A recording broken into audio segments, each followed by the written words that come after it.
Uttarakhand LT और lecturer से जुड़े सभी कंटेंट के लिए हमारे चैनल मैथ्सतान ऑफिशियल को आज ही ज्वाइन करें। हेलो एवरीवन, कैसे हैं आप सब? I hope you all are good. आज हम करेंगे special LT marathon class 3 physics. इसमें हम करने वाले हैं रैपिड राउंड ऑफ 25 क्वेश्चंस, जो कि बहुत इंपॉर्टेंट है आपके एग्जाम पॉइंट ऑफ व्यू से। हमने सिर्फ वही टॉपिक्स उठाए हैं जो ज़्यादा परसेंटेज ऑफ मार्क्स को कैरी करते हैं। Okay, so shall we begin? Okay, so we will start with question number 1. Question number 1 is, near Nernst equation relates electrode potential with temperature, concentration, temperature and concentration, and the fourth option is temperature and pressure. Okay, so tell me, Nernst equation किसके ऊपर किससे relate करती है? देखो, as we know, जो electrode potential है किसी भी मेटल का, वो किस पे डिपेंड करेगा? उसके कंसंट्रेशन और टेम्परेचर ऑफ मेटल आयंस के ऊपर। कैसे करता है? क्योंकि हमें ये पता है कि जो नर्स्ट इक्वेशन होती है वो होती है हमारी, देखो, वो होती है E cell is equals to E not cell minus R T upon N F. Okay, F N F and N Q. अब यहाँ पे जो ई नॉट सेल है, ई नॉट सेल क्या है आपका? E not cell is standard electrode potential. Clear? E cell क्या है? E cell is electrode potential. किसका इलेक्ट्रोड पोटेंशियल? मेटल का, या फिर आप कह सकते हो रिडक्शन पोटेंशियल भी। क्लियर? ये टी क्या है आपका? टेम्परेचर। टेम्परेचर किस में लेते हैं हम? कैल्विन के अंदर। देन एन क्या है आपके? N is number of, you can write number of moles of electron. F is, F क्या है? F is Faraday constant and R is constant. Okay, now if I see reaction coefficient, okay, just a second, या अगर मैं इसके अंदर देखूं reaction coefficient of overall reaction, तो वो क्या होगा? Q is equals to product की पावर x ओवर रिएक्टेंट की पावर y। क्लियर? तो ये तो आपका क्या आ गया? रिएक्शन कॉफिशिएंट, और ये क्या आ गई आपकी? Nernst equation. तो Nernst equation relates electrode potential with, electrode potential के साथ ही किसके साथ रिलेट करती है? It is relating with concentration and temperature of, concentration and temperature of the metals ion, metal ions. Okay, clear? Any problem? No? Now, moving on to the next question.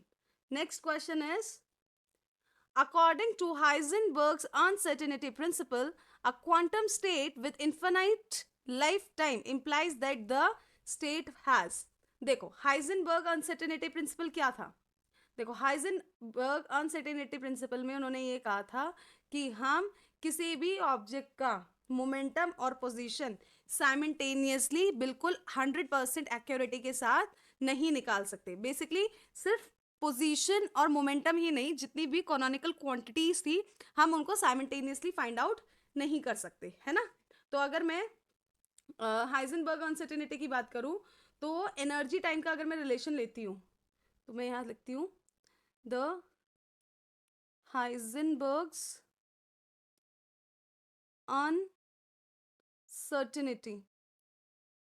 uncertainty principle with energy and time, energy and time, तो होगा delta E delta T greater than equals to H upon 2 pi. Clear? अब जो delta E है, delta E क्या है? Delta E is the uncertainty in the energy of the particle.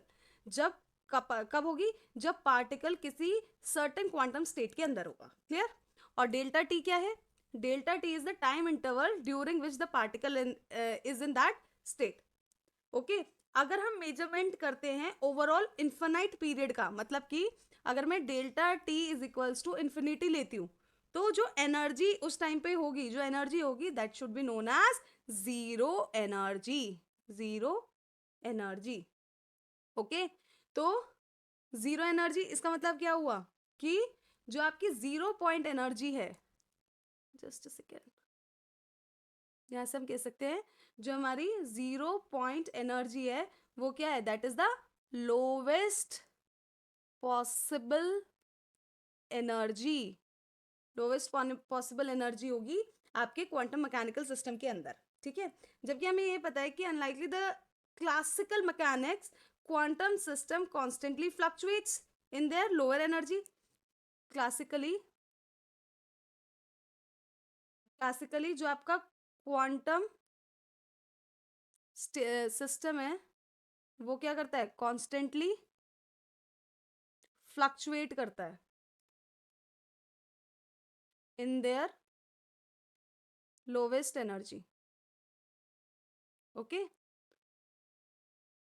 तो ये क्या डिस्क्राइब करता है? बेसिकली ये हमें बताएगा कि जो हाइजेनबर्ग अनसर्टेनिटी प्रिंसिपल के अकॉर्डिंग जो delta E dot delta T हमने greater than equals to H upon 2 pi लिया, तो जो क्वांटम स्टेट होगी विद इन्फिनाइट टाइम वो इम्प्लाइज करेगी क्या? Delta E greater than equals to H upon 2 into delta T, जिससे मैं ये कह सकती हूँ कि जो डेल्टा ई है वो बराबर या बड़ा एच अपॉन इन्फिनिटी के होगा। Clear?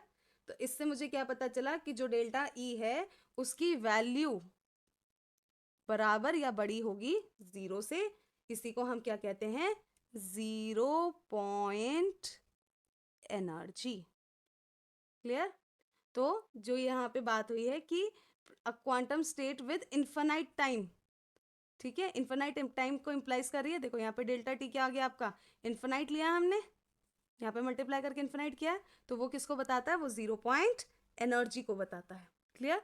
So I can say that your option number A option will be your correct answer.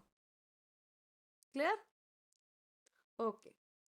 Now moving on to the third question. The expression for the kinetic energy of a particle at rest of mass m0 and relativistic velocity v is. देखो इसमें options दे रखे हैं आपको M C square, half M V square, half M not C square, M C square minus M not C square. According to Einstein के according अगर हम बात करें, just second, according to Einstein ने क्या कहा था? The mass of a body in a motion is different from the mass of the body at rest, है ना? और फिर उन्होंने ये भी कंक्लूड करा था जो मूवेबल मास होगा वो हमेशा ज्यादा होगा as compare to the mass at rest. Yes, और उन्होंने एक फॉर्मूला दिया था जो था m is equals to M not over 1 minus V square upon C square. ये क्या है? दिस इज द रिलेटिविस्टिक या relative, you can say relative formula for variation of mass. Okay, this is the rest mass, this is the velocity from which the object is moving, and this is the speed of the light. Okay, so m naught क्या है आपका? m naught हमने बताया, this is the m naught is your rest mass and m is the relativistic mass.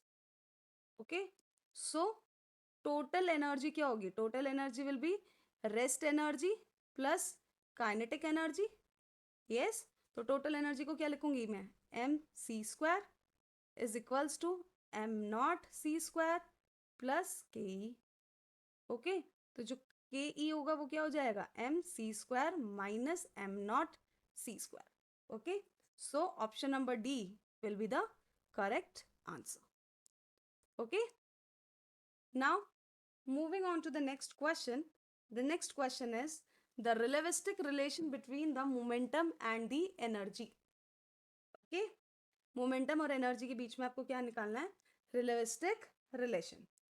अब देखो, हमें पता है कि कोई बॉडी है जिसके पास m मास है और वो v वेलोसिटी से मूव कर रहा है, तो उस बॉडी के अंदर क्या होगा? मोमेंटम.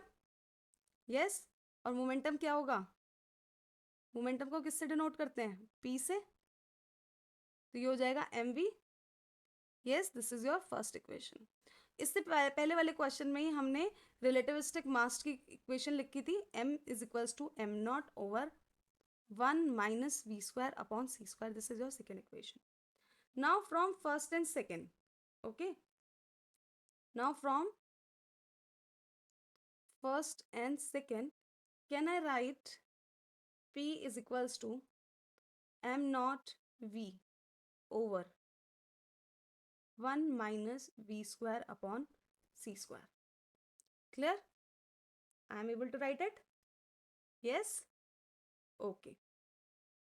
देखो ना, यहाँ पे हमने क्या करा है? हमने यहाँ पे सिर्फ इसकी वैल्यू को रिप्लेस कर दिया है, m की वैल्यू को m नॉट में रख दिया है. तो m की जगह में अगर m not over 1 minus V square upon C square रख दूँ और यहाँ पे v आ गया, तो p की वैल्यू बन गई ना. अब मैं इसका स्क्वायर कर दूँ, तो स्क्वायर कैसे होगा? p square is equals to m not का स्क्वायर, v का स्क्वायर, अंडर रूट हट जाएगा 1 minus V square upon C square. Clear? अब यहाँ पे क्या लो? एलसीएम लेके सॉल्व कर लो.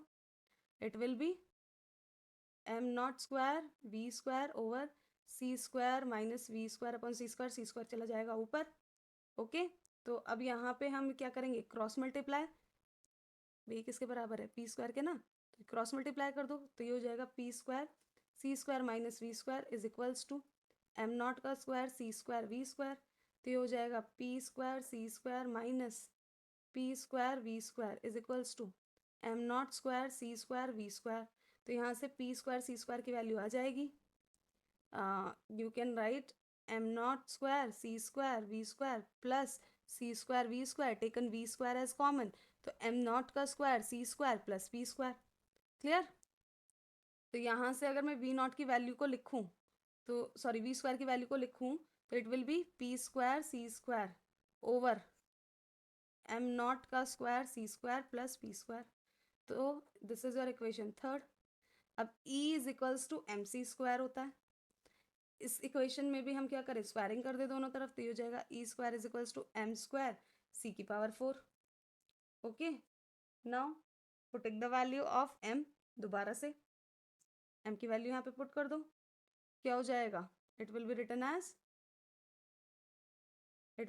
As E square is equals to m की वैल्यू क्या थी? m not under root 1 minus C square V square C square. तो e का स्क्वायर करना है, यहाँ पे भी m का स्क्वायर था, तो m नॉट का स्क्वायर अंडर रूट हट जाएगा 1 minus V square upon C square, और यहाँ पे आ गई c की पावर 4. तो यहाँ से हम क्या करेंगे? e2 की वैल्यू लिख लेंगे. हो जाएगी m नॉट का स्क्वायर c की power 4 over 1 minus value put कर दो. यहाँ पे हमने वैल्यू किसकी निकाली है? वी स्क्वायर की. ये वैल्यू पुट कर दो. ये वैल्यू अगर हम पुट करते हैं तो ये आएगा p square c square over m not का स्क्वायर c की power 2 plus p square into C square. Okay. तो यहाँ से e स्क्वायर क्या आ जाएगा? m नॉट का स्क्वायर c की पावर 4 ब्रैकेट m नॉट का square c square plus p square over m not का square c square plus p square minus p square. तो e स्क्वायर की वैल्यू कितनी है? m नॉट स्क्वायर c की power 4 plus p square c square. तो e square की value आई p square c square plus यहाँ पे कितना आ रहा है आपका? p square c square m not का स्क्वायर और m नॉट का स्क्वायर, और देखें ये आ जाएगा c की पावर 4. क्लियर? तो value I p square c square plus m not c की पावर 4. तो अपने ऑप्शन देखते हैं. p square c square plus m not का स्क्वायर c की power 4 means option number A will be the right answer. Okay, now moving on to the next question. Next question is, if de Broglie wavelength associated with an electron is 5896 angstrom, then the kinetic energy of the electrons will be, इसमें rest mass of electron given है आपको am not की value जो कि है 9.1 into 10 की power minus 31 kg, और Planck constant की वैल्यू गिवन है जो कि ये है आपकी h, जो कि गिवन है आपको 6.63 इंटू 10 की power minus 34 joule second. Clear? अब देखो, जो हमारे पास डी ब्रॉगली वेवलेंथ थी वो क्या थी, lambda is equals to H upon P या फिर lambda is equals to M V. अब यहाँ पे ये जो बात कर रहा है काइनेटिक एनर्जी की टर्म में, तो काइनेटिक एनर्जी की टर्म में हमारे पास क्या था, फॉर्मूला था h upon under root 2m के ई, के इज द काइनेटिक एनर्जी, है ना। तो अगर मैं यहाँ से वैल्यू निकालूँ के ई की, तो क्या निकलेगी, ये निकलेगी आपकी H square over 2m lambda square. Clear? Values को पुट कर दो, 6.6 इंटू 10 की पावर माइनस 34 का square upon 2 multiply by 9.1 into 10 की पावर माइनस के 31 मल्टीप्लाई बाय 5.896 इंटू 10 की power minus 7। Clear? Just a second, या इसके बाद now on solving it, when we solve it, it comes as 6.8849 into 10 की power minus के 25 joule, but in the question you will see the values were given in the electron volt. तो अब आपको क्या करना है, जूल से electron volt में चेंज करना है। जब हम जूल से इलेक्ट्रॉन वोल्ट में चेंज करते हैं we will divided by 1.6 into 10 की power minus 19 electron volt. Okay, so on dividing it I get the value 4.303 into 10 की power minus 6 electron volt. Okay, so the answer will be 4.303 into 10 की power 6, 303 into 10 की power 6। Okay, it will be 6 और minus 6, I have to check because option में दो हैं, तो it is -6, तो हम जाएंगे विद ऑप्शन डी। यहाँ +6 था, यहाँ -6 है, तो we have to go with -6। Okay, so question number 5, the correct option is D.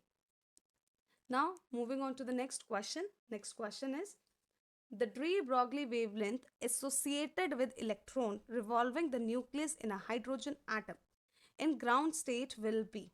Okay, देखो de Broglie वेव एसोसिएट कर रही है इलेक्ट्रॉन के साथ जो कि रिवॉल्व कर रहा है न्यूक्लियस के चारों तरफ। ठीक है, तो अगर मैं बात करूं बोहर पोस्टुलेट की,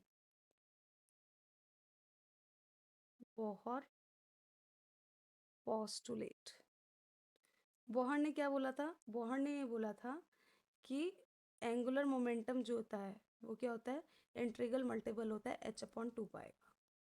यस, अब जो L है वो किसके बराबर होता है, we can write mvr is equals to nh/2 pi. For ground state n की वैल्यू क्या हो जाएगी 1, for ground state n is equals to 1। तो जो मोमेंटम है वो क्या हो जाएगा, p is equals to mv is equals to h/2 pi. तो रिक्वायर्ड वेवलेंथ क्या होगी, लैम्डा h/p, तो लैम्डा h/p, तो h तो एज इट इज आ गया, p को हम क्या लिख सकते हैं, और वी कैन राइट mv और we can write h/2 pi r, h से h कैंसिल, यहाँ ऊपर चला जाएगा 2 पाई r, 2 पाई r आ गया। तो रेडियस जो होती है हाइड्रोजन की ग्राउंड स्टेट में, radius of h in ground state वो होती है 0.53 एंगस्ट्रॉम, 0.53 एंगस्ट्रॉम। तो मैं कह सकती हूँ जो लैम्डा है वो 2 पाई r है, वैल्यू पुट करो, 2 multiply by pi multiply by 0.53, on calculating the value, lambda will be 3.32 angstrom. Okay, so option B will be the correct answer. Clear? Now moving on to the next question. Next question is question number 7. Compton effect gives the information about the nature, the wave nature of light, the transfer character of light, corpuscular nature of light, longitudinal character of light. See, as we know, जो light है वो छोटे छोटे small discrete particle से बनी हुई होती है ना, जिनको हम क्या कहते हैं, कॉर्पस्क्यूल्स. वो क्या होते हैं, little particles. So we know that light made up of little particle called corpuscles. corpuscles. ठीक है.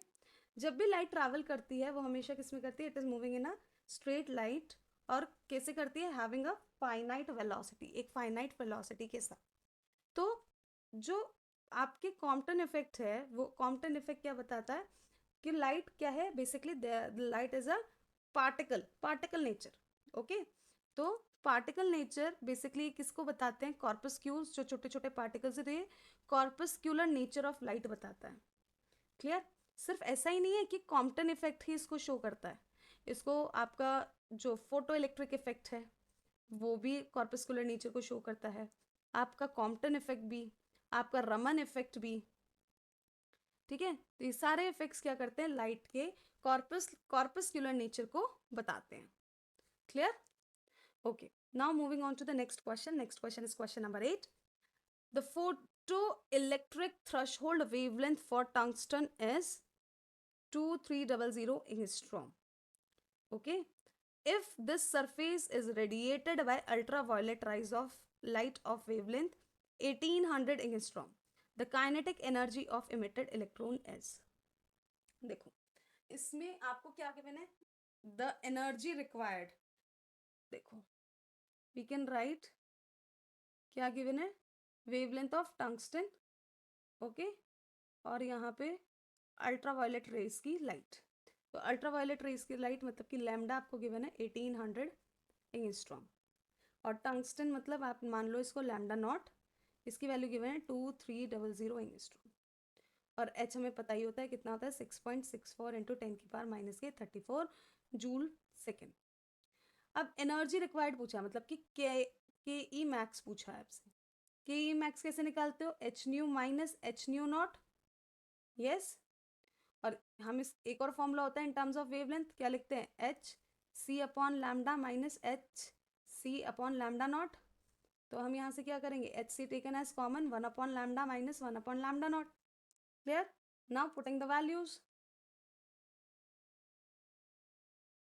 वैल्यू पुट करो. एच की वैल्यू कितनी होगी, 6.64 into 10⁻⁻34 into 3 into 10⁸ 10⁸ minus 10⁸/23 joule. अब के ई मैक्स को कैलकुलेट करो. के ई मैक्स को जब हम यहाँ कैलकुलेट करते हैं तो ये आता है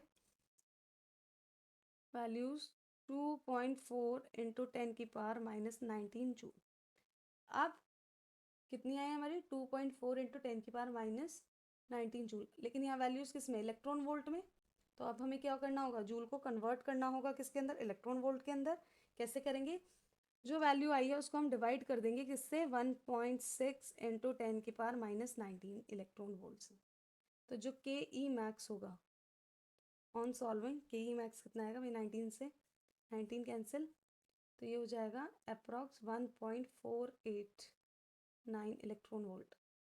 तो approximately I can right it 1.5 electron volt. Clear? So I can see the option number 1 means the option number A will be the correct answer. Okay. Now moving on to the next question. Fermi-Dirac statistics cannot be applied to. देखो, अब सबसे पहले हम पढ़ते हैं कि Fermi-Dirac statistic है क्या. Fermi-Dirac स्टैटिस्टिक एक टाइप की क्वांटम स्टैटिस्टिक है जिसके अंदर एक you can say which has one of two possible ways in which the system is indistinguishable particles. Okay, और जो डिस्ट्रीब्यूशन होगा एनर्जी स्टेट्स का among them वो कैसा होगा, वो अवेलेबल कराएगा डिस्क्रीट स्टेट्स को जो कि ऑक्यूपाई करेगा ओनली वन पार्टिकल. क्लियर? सिर्फ और सिर्फ एक ही पार्टिकल क्या करेगा, उसको ऑक्यूपाई करेगा.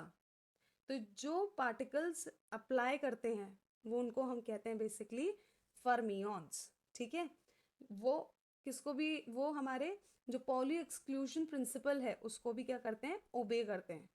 पॉलीज एक्सक्लूजन प्रिंसिपल क्या करते हैं, उसको भी ओबे करते हैं.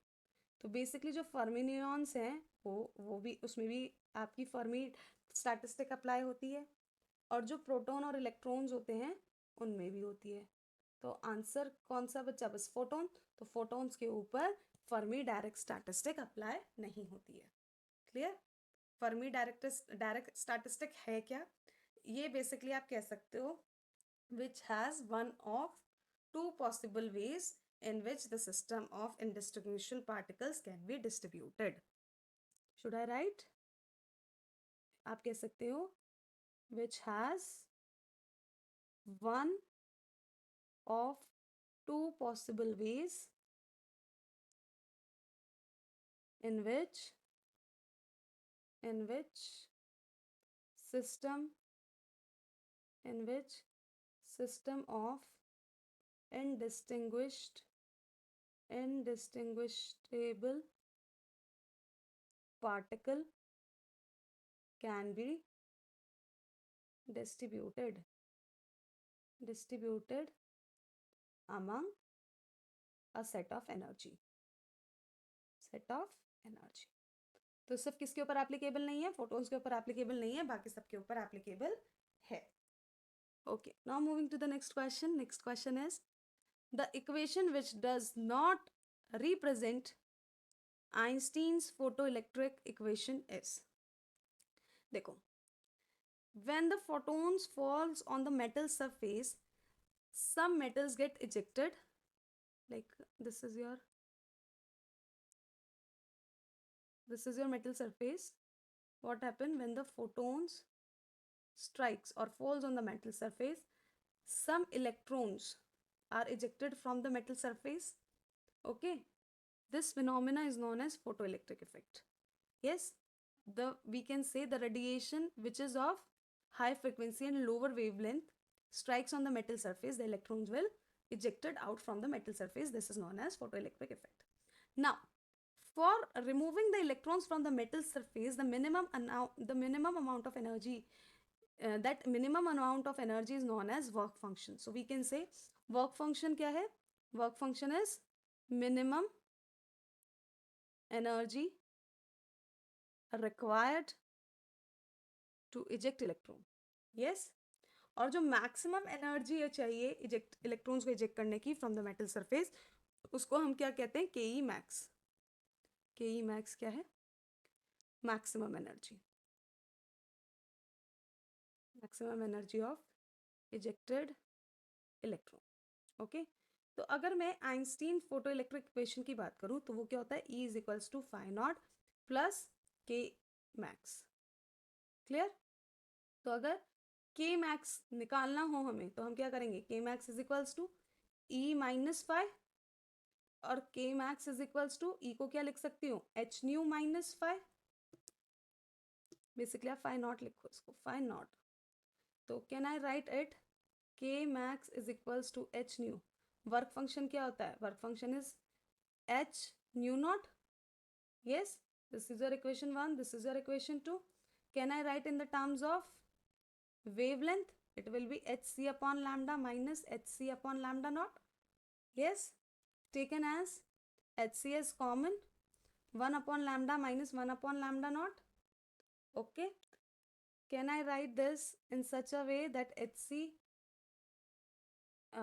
this hc is basically this, so can I write it hc is equals to, c हटा दिया यहाँ से, तो in terms of nu लिखती हूँ. तो in terms of nu will be h upon c, nu minus nu naught is not mentioned in Einstein photoelectric equation. Yes, तो basically he is saying कि equation which does not represent, जो represent नहीं करती है। अब देखो ये भी हमने देख लिया, अपने उसमें देख लिया रिलेशन में, ये रिलेशन भी देखा, ये रिलेशन भी देखा, ये भी देखा, क्या नहीं मिला बस हमें ये वाला रिलेशन नहीं मिला। Clear? So option B will be the right option कि ये फोटो इलेक्ट्रिक इक्वेशन का नहीं रिप्रेजेंट करता है। Now moving on to the next question is question number 11. Question number 11 is the resistance between the primary coil and secondary coil of an ideal transformer is. देखो हमें ये पता है कि ट्रांसफार्मर के अंदर क्या होता है, प्राइमरी और सेकेंडरी कॉइल को क्या करा जाता है, basically they are not winding up. हम उनको प्राइमरी कॉइल होती है, सेकेंडरी कॉइल होती है, लेकिन हम उनको क्या नहीं करते, वाइंड नहीं करते इलेक्ट्रिकली। जैसे कि आपकी ये एक कॉइल है और दूसरी कॉइल ये है, तो इन दोनों को हम क्या करेंगे, इलेक्ट्रिकली वाइंड नहीं करेंगे। ठीक है, इनके देयरफॉर जो इनका रेजिस्टेंस होगा वो इन्फिनाइट होगा। अगर हम ऑटो ट्रांसफार्मर की बात करें तो हम क्या करते हैं, वी डू द सेम, हम सिंगल कॉइल को यूज करते हैं as a primary with one और more tap for secondary in different parts of the coil. तो उस केस में जो रेजिस्टेंस होता है बेसिकली वो आइडियली या तो क्या होगा, जीरो या फिर short circuit. Clear? So option A will be the correct answer. Now moving to the next question. Next question is the AC cannot be used for, means the alternating current cannot be used for. देखो अगर मैं AC current की बात करूं, AC current में basically क्या होती है, इट कंटेन्स 50 हर्ट्स। ठीक है, और जो डायरेक्शन होती है बेसिकली करंट की वो हर 1/100 सेकेंड में चेंज होती है। क्या, डायरेक्शन ऑफ करंट, क्योंकि ऑल्टरनेटिंग करंट होता है, हर इंस्टेंट पे क्या होता है, चेंज होता है।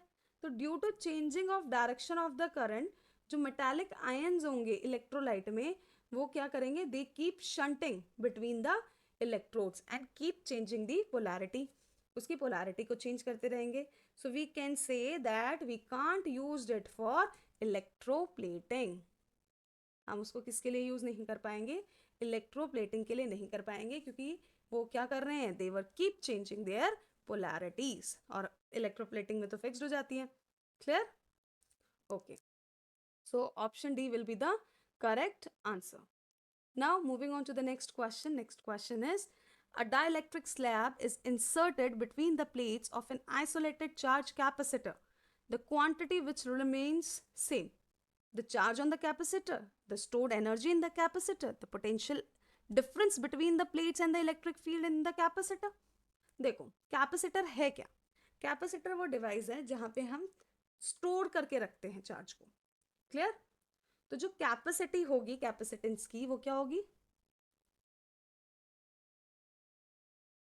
कैपेसिटी ऑफ द कैपेसिटर क्या होगी, C इज इक्वल्स टू के सी नॉट। अब K यहाँ पे क्या है, K is the dielectric constant of slab. yes, तो जो पोटेंशियल डिफरेंस होगा मतलब कि V, वो क्या हो जाएगा, V नॉट ओवर के, और जो स्टोर्ड एनर्जी होगी, स्टोर्ड एनर्जी क्या होगी, U means U not over के, और जो इलेक्ट्रिक फील्ड होगा, इलेक्ट्रिक फील्ड मतलब कि E डैश, वो क्या हो जाएगा, E नॉट ओवर V. तो वी कैन से जो सिर्फ और सिर्फ क्या कांस्टेंट रहेगा, सिर्फ और सिर्फ charge will remain constant, means Q is equals to Q naught. So I can say, इसने पूछा है आपसे what will remain same, only the charge of the capacitor will remain same. So I can say the option A will be the correct answer. Clear? Okay. Now moving to the next question. Next question is three resistances 2 ohm. Sorry, three resistances 12 ohm, 12 ohm and 6 ohm are connected in parallel. तीन resistances हैं 12, 12 and 6 किस में connected? They are connected in parallel and forms a combination such combination are again connected in parallel. Resistance of final combination will be, मतलब देखो सबसे पहले हमें क्या निकालना है, जो हमें दे रखे हैं उसका क्या निकालना है, रेजिस्टेंस इन पैरेलल, और फिर जो रेजिस्टेंस इन पैरेलल आया उसको भी क्या प्लेस करा है, पैरेलल में इसने रिप्लेस करा है। तो हम यहाँ से निकालेंगे सबसे पहले 1/RP। रेजिस्टेंस 1 कितना गिवन है, 12, रेजिस्टेंस 2 कितना गिवन है, 12 ओम, और रेजिस्टेंस 3 कितना गिवन है आपको, 6 ओम। 1/RP will be 1/R1 plus 1/R2 plus 1/R3 is equals to 1/12 plus 1/12 plus 1/6. So taking the LCM will be 12, 1 plus 1 plus 2. तो RP की वैल्यू कितनी आई आपकी, RP की value I 3 Om. Now taken again in the parallel, so 1/RP dash, it will become 1/3 plus 1/3 plus 1/3. Okay, so it will become as 3/3, so it will become 1 ohm. So I can say option number A will be your correct option. Clear? Okay, now moving on to the next question. Next question is question number 15. A wire of length 10 centimeter, एक wire है जिसकी length है कितनी, 10 centimetre, और resistance कितना होगा, 12 ओम। इसको इसने क्या करा, सर्कल में बेंड करा, it is bend in the form of circle. The effective resistance between the 2 points of diameter is equals to, देखो सबसे पहले क्या करा इसने, एक वायर लिया है जिसकी 10 सेंटीमीटर लेंथ है, और कितना रेजिस्टेंस है उसका, 12 ओम उसका क्या है रेजिस्टेंस। अब इसने क्या करा, उसको बेंड करा एक सर्कल में। क्लियर? जब इसने सर्कल में बेंड करा, जो इफेक्टिव रेजिस्टेंस था between the 2 points of its diameter is equal, वो इक्वल ही हो गया। तो यहाँ पे 6 ओम हो गया और यहाँ पे भी 6 ओम हो गया। क्लियर? तो आप लिख लो यहाँ पे R1। अब जब हमने वायर को बेंड कर लिया सर्कल में, तो उसका रेजिस्टेंस क्या हुआ, डिवाइड हो गया इनटू 2 पैरेलल रेजिस्टेंसेस। तो जो अब इक्विवेलेंट रेजिस्टेंस होगा R, उसको हम क्या लिखेंगे, उसको हम लिखेंगे 1/R is equals to 1/R1 plus 1/R2। Yes, किसमें, इन पैरेलल। ओके, अब यहाँ से वैल्यू पुट करो, 1/6 1/6, 6 विल बी द एलसीएम, 1 और 1 2, 2/6, इट विल बी 1/3। मतलब 1/R की वैल्यू क्या आई, 1/3। यहाँ से R की वैल्यू कितनी आ गई, 3 ओम। Clear? So I can say the option number will C, the third option will be the correct option. Okay? Okay. So now moving on to the next question. Question number 16. The average energy of the Planck's oscillator is, for A option kT, second is h nu over e की power h nu upon kT minus 1, next option H nu over E की power H nu by K T plus 1, और D option H nu by E की power minus H nu by K T minus 1। Planck oscillator की अगर मैं बात करूं तो उसको हम क्या कहते हैं, प्लैंक्स ऑक्सीलेटर। प्लैंक ऑक्सीलेटर को हम कहते हैं रेडिएशन ऑक्सीलेटर भी। Clear? It is also known as radiation oscillator. तो ये बेसिकली है क्या, ये एक ऐसा ऑक्सीलेटर है जो एब्जॉर्ब और एमिट करता है एनर्जी को integral multiple of Planck constant के हिसाब से। लाइक फॉर एन एग्जांपल अगर मैं बोलूँ, इसको अगर मैं लिखना चाहूँ तो मैं इसको लिखूंगी कि it is an oscillator, it is an oscillator that can absorb or emit energy only in amount, only in amount with only an amount which an electron, which an integral multiple of Planck's constant time times the frequency of oscillator.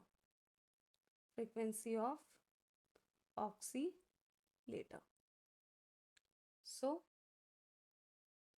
जो average energy होगी Planck oscillator की, वो total energy होगी oscillator की और number of ऑक्सीलेटर्स की. ठीक है, तो वी कैन राइट जो ई एवरेज है वो क्या होगा, एच न्यू ओवर ई की पावर एच न्यू बाय के टी -1. एच क्या है यहाँ पे, प्लैंक कांस्टेंट, न्यू क्या है, फ्रीक्वेंसी ऑफ ऑक्सीलेटर, के क्या है, बोल्ट्जमैन कांस्टेंट, और टी क्या है, temperature, absolute temperature. So I can से E will be h nu over E h by kt -1. So I can see that option number B will be the right answer. Okay. Now moving on to the next question. Question number 17. The efficiency of Carnot engine is 25% if the temperature of its source is 3 to 7 degrees Celsius. The temperature of the sink must be. Okay.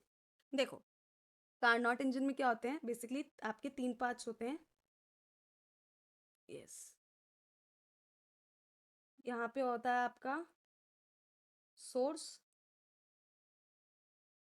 ये basically आपका reservoir, और यहाँ होता है sink. ठीक है, अब यहाँ पे n की वैल्यू तो दे रखी है 25%, सोर्स में टेम्परेचर दे रखा है 3 to 7 डिग्री सेल्सियस, और सिंक में टी टेम्परेचर है, आपको निकालना है. अब देखो T1 की अगर मैं बात करूँ तो 3 to 7 क्या है, डिग्री सेल्सियस. तो हम क्या करेंगे, पहले इसको केल्विन में कैलकुलेट करेंगे बाय एडिंग 273. तो 273 ऐड करते ही टेम्परेचर 1 की वैल्यू हो गई 600 केल्विन. अब n को कैसे निकालोगे, W/Q.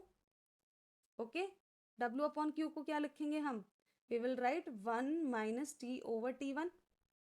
25% मतलब 25/100 is equals to 1 minus T, आपको पता नहीं T1 के इतना निकाला है 600, तो T/600 is equals to 1 - 25/100.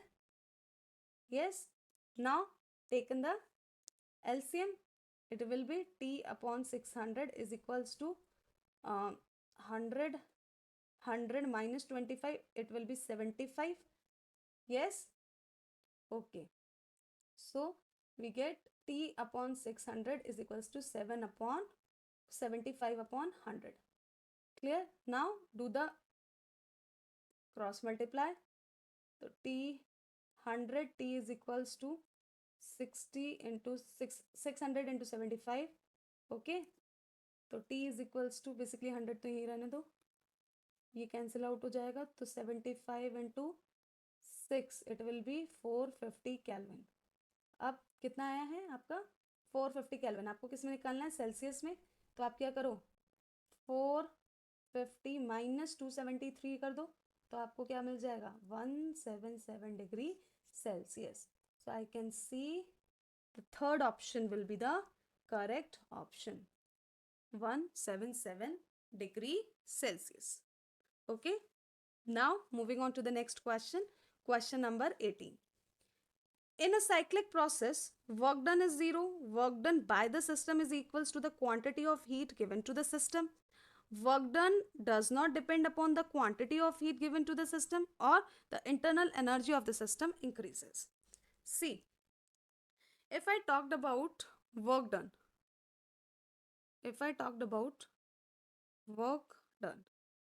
in cyclic process, so basically that is equals to the quantity of that given to the system.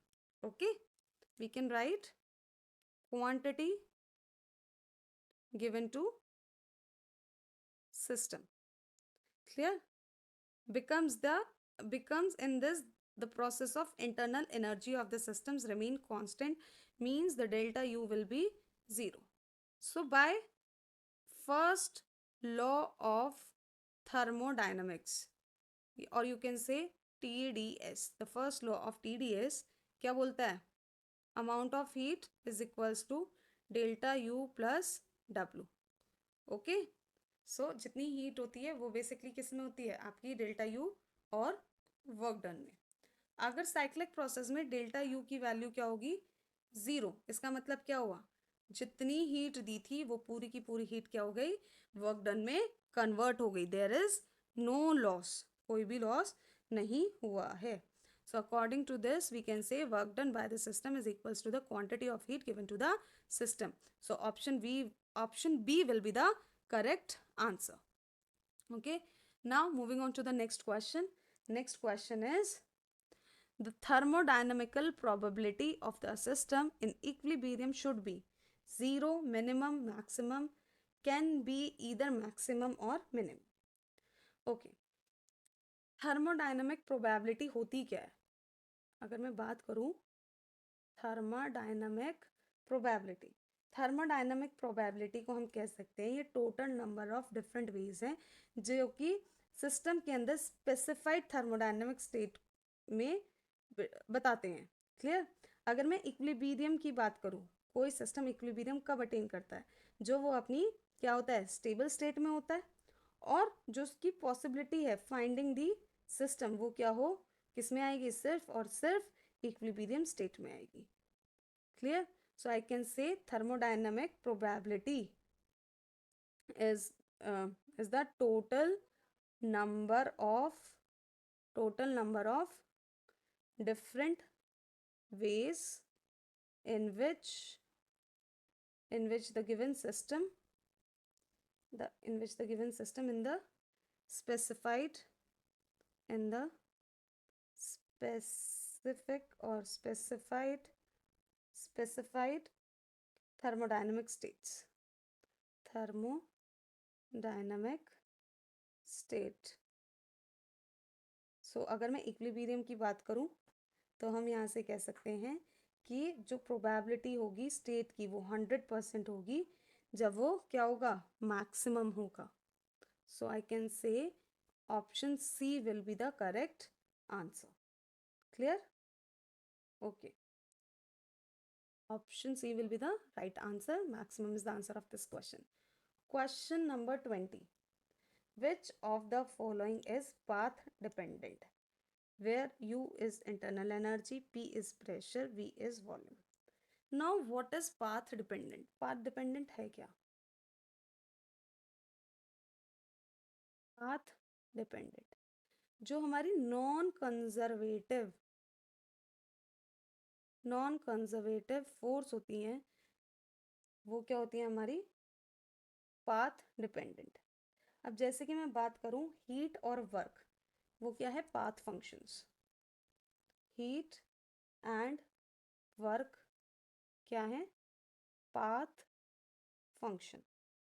अब पाथ फंक्शन की ये प्रॉपर्टी होती है, आप प्रॉपर्टीज कह सकते हो कि जो वैल्यू होती है वो डिपेंड करती है transition of a system from initial stage to the final state. और in the simpler words you can say जो पाथ वो लेती है इनिशियल से लेके फाइनल तक का, उस पर वो डिपेंड करता है. क्लियर? अगर मैं ये सिस्टम बनाऊँ देखो इस तरीके से. क्लियर? तो ये हो गया आपका 1 और ये हो गया 2. ये आपका जाना यहाँ से 1 to 2 और ये आपका 2 से 1. तो अगर मैं यहाँ पे वर्क डन पूछूं, work done of close system, वो क्या होगा? PdV, जो कि डिपेंड करेगा पाथ पे. अब P क्या है? P is the pressure, V is the volume. Okay, so I can से the option number B will be the correct answer. Clear?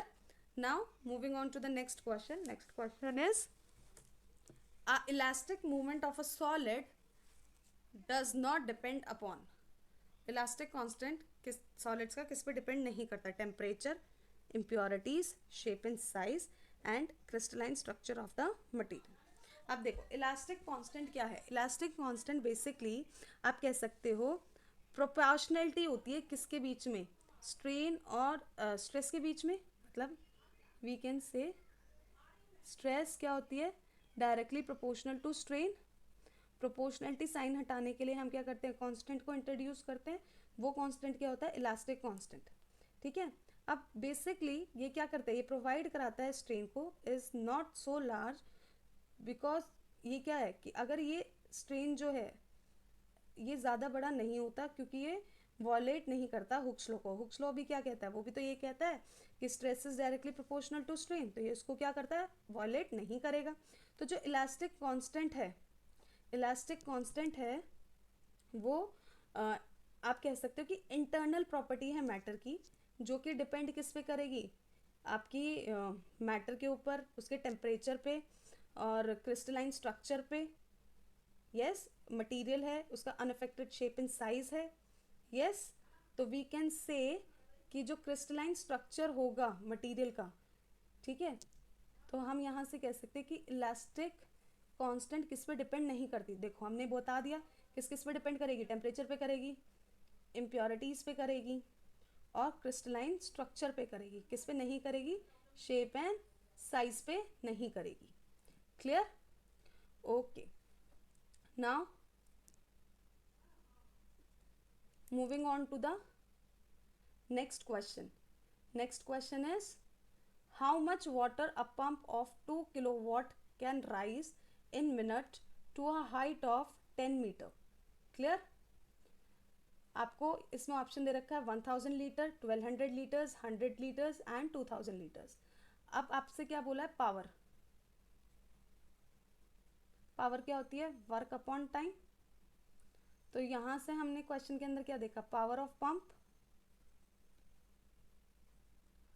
2 kilowatt, मतलब कि 2000 वाट। टाइम कितना गिवन है, 60 सेकेंड। हाइट कितनी गिवन है, 10 मीटर। क्लियर, तो पावर क्या हो गई, वर्क अपॉन टाइम। तो वर्क डन क्या हो गया, मास इंटू जी इंटू एच। तो डब्ल्यू की वैल्यू क्या हो गई, कैपिटल एम इंटू 10 इंटू 10। तो W is equals to 100 capital M। तो यहाँ से हम वैल्यू पुट करेंगे 2000 is equals to 100 M over 60। तो M की वैल्यू क्या आई, यहाँ पे 1200 kg। अब यहाँ से मास क्या हो सकता है, V इंटू रो। ठीक है, अब यहाँ से V की मतलब volume into rho, rho is your density. तो अब यहाँ से जब मैं वैल्यू निकालूंगी it will be V is equals to M upon rho. M कितना है, 1200 इंटू 1000 ओवर 1000। 1000 से 1000 कैंसिल, तो वॉल्यूम आ जाएगा 1200 litres. Clear, understood. So you can see कि जो आपका ऑप्शन नंबर बी है that will be the right answer. Option B will be the right answer. Now moving to the next question. Next question is in coplanar vector A, B, C, the value of unknown alpha is C. In C will be, आपको alpha की value निकालनी है vector C में। आपको basically क्या करना होगा, vector A is given to you, vector A given है, वेक्टर B गिवन है और वेक्टर C गिवन है। तो इसने बोल दिया है आपको कि vector A, B and C क्या है, आर कोप्लेनर। क्लियर, तो यहाँ से हम लिखेंगे A dot B into C is equals to 0। तो A का हम बेसिकली डॉट प्रोडक्ट निकालेंगे B और C के साथ। ठीक है, तो A की वैल्यू अगर मैं पुट करूँ तो ये हो जाएगा 2i j प्लस के, और डॉट प्रोडक्ट इनका हो जाएगा i j k। यहाँ आएगी 1, यहाँ आएगा -2, 3, 3 अल्फा और 5। ओके, तो अगर मैं ये इक्वेशन लिखूँ तो इट विल बी 2 -10 -3 अल्फा। ठीक है, फिर ये आ जाएगा माइनस का 1, 5 -9 प्लस 1 अल्फा प्लस 6। क्लियर, अब यहाँ से कैलकुलेट करो, ये will be -20 -6 alpha -4 plus alpha plus 6 is equals to 0, minus के 5 अल्फ़ा इज इक्वल्स टू 20 प्लस 4 -6, तो -5 अल्फ़ा इज इक्वल्स टू 18, तो alpha is equals to -3.6. So I can say the option number B will be the right answer. Clear? बस हमें कुछ नहीं करना था, हमें इसके अंदर क्या लगानी है, वैल्यूज़ लगानी है. Okay, now moving on to the next question. Next question में क्या है, देखो नेक्स्ट क्वेश्चन में आपसे बोला है कि dimension formula of power. Okay, dimension formula of power निकालेंगे. पावर का फॉर्मूला क्या है, पावर का फॉर्मूला होता है हमारा वर्क अपॉन टाइम. यस, तो पावर लिखेंगे हम, just a second. Yes, we will write, just a second.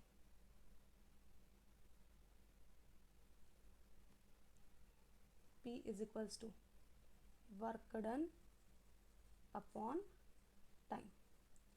तो वर्क डन को क्या निकल सकते हैं, F dot S over T.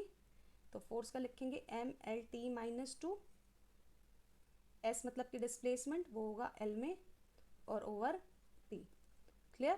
तो यहाँ से हम लिखेंगे ML² T -2 ओवर T, तो ये हो जाएगा ML² T की power -3. So I can see the option number 3rd will be your correct answer. Okay, now moving on to the next question. Next question is the dimension formula of Young's modulus of elasticity. Young's modulus of elasticity क्या होती है, basically that is equals to the ratio of stress upon strain. Yes, Young's modulus को हम क्या कहते हैं, stress over strain. और stress क्या होता है आपका F/A, और strain क्या होता है, strain होता है L over delta L. तो जो डायमेंशन आएगी वो क्या आएगी, we will write MLT -2 over L2 over L over L. Yes, तो L से L तो कैंसिल हो गया, वैसे भी डायमेंशन लेस होता है. So I can write MLT -2 over L², तो ये बचेगा ML की power -1 T -2. Clear? So from the option I can say that option number 1 means A option will be the correct option. Okay, so here all the questions were completed.